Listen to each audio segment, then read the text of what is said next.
type of bridge that opens up in the air like this. It's called a Bascule Bridge. We've got a great big huge hunk of concrete down there on this side, opposed to the leaf out here, you see. And as the concrete there goes down, the leaf goes up here, just like a teeter-totter. I started downtown the other day. I met a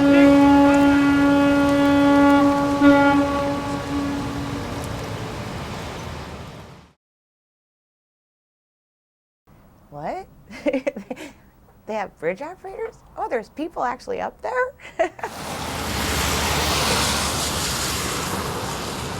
Yeah, a lot of people just think that bridge operators don't do absolutely nothing. We just sit up here and we're just idle for 8 hours or something. I have no idea what their little minds are thinking, but most people that I run across think that we don't do anything. And so let me set the record straight.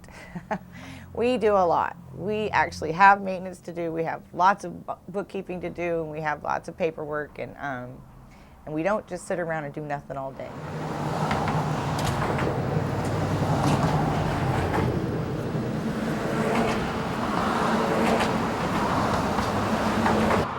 I get a lot of questions about being a bridge operators. I don't know about the misconceptions. I think it used to be that they all thought we were old and fat. And I think that's true in any profession.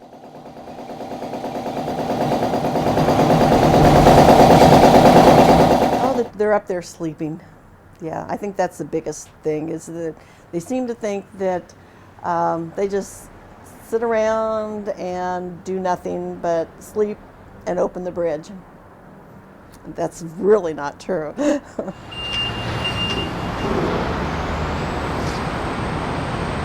Yeah, most of them expect me to be like a beautician or somebody who does nail, a pink collar job, and so they're kind of, wow. Wow, what do you do up there? They definitely. I'm thinking now. Yeah, they definitely are like, you just sit around there all day, you just looking out for boats. Like I'm doing this like every 10 seconds, right? You hear, oh yeah, just sit up there and push the button all day long. It's like, no, we actually do things. It's like, what? That's the number one misconception, is one button does it all. Makes the opening and stops traffic. I met a chick, funny that way. I had to all of them go. I had to all of them go. No use to fool around with it. Got to all of them and go. I don't chew tobacco and I don't dip snuff. Put the stop on the bottle. I've got enough. Got to all of them go. Got to all of them go.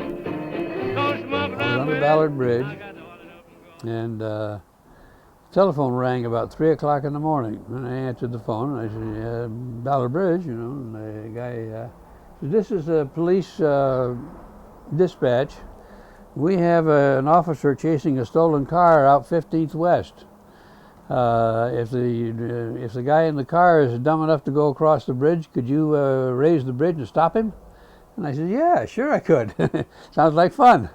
And so I was watching there, and sure enough, pretty soon I saw the flashing lights of the police car chasing this car out north, and so I waited till he got onto the approach, and the approach is a half a mile long there.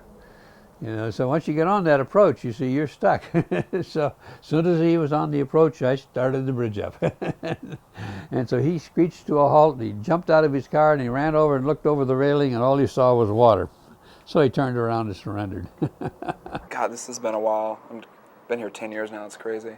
Montlake, a boat ran into the bridge, just a sailboat, backed up, and commenced with getting on the radio with me and complaining that, why didn't you open the bridge? Well, just because I signal doesn't mean the bridge is automatically just going to evaporate, and allow you to go through and then just reappear. It has been hit before by sailboats misjudging the height of their mast. And I was here actually one time when the sailboat he didn't ask for an opening or anything, and he was going really fast. I'm like, are you going to stop, or what's going on? And there was a couple boats behind him, so I figured he knew what he was doing, because I was waiting for the other boats to catch up with him. And he just went right under. His mast was just broke right off, and his boat just came way up. So, but he didn't do any damage to the structure. He did quite a bit of damage to his boat. I had a guy at Fremont run across the bridge from the north side where I couldn't see him and actually leap across as the bridge was going up. Skinny dippers in the Montlake Cut, people having sex on boats going by. Got to all of them go. Don't smoke around with it. I got to all of them go. Yeah. Yeah.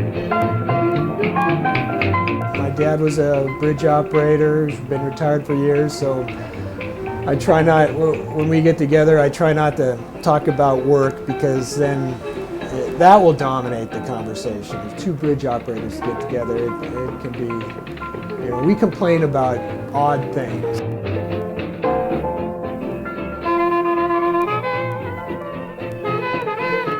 Falling into this line of work was probably the best thing that ever happened to me. You know, things happen for a reason, I guess, and you know, what little girl dreams of being a bridge operator as they're growing up?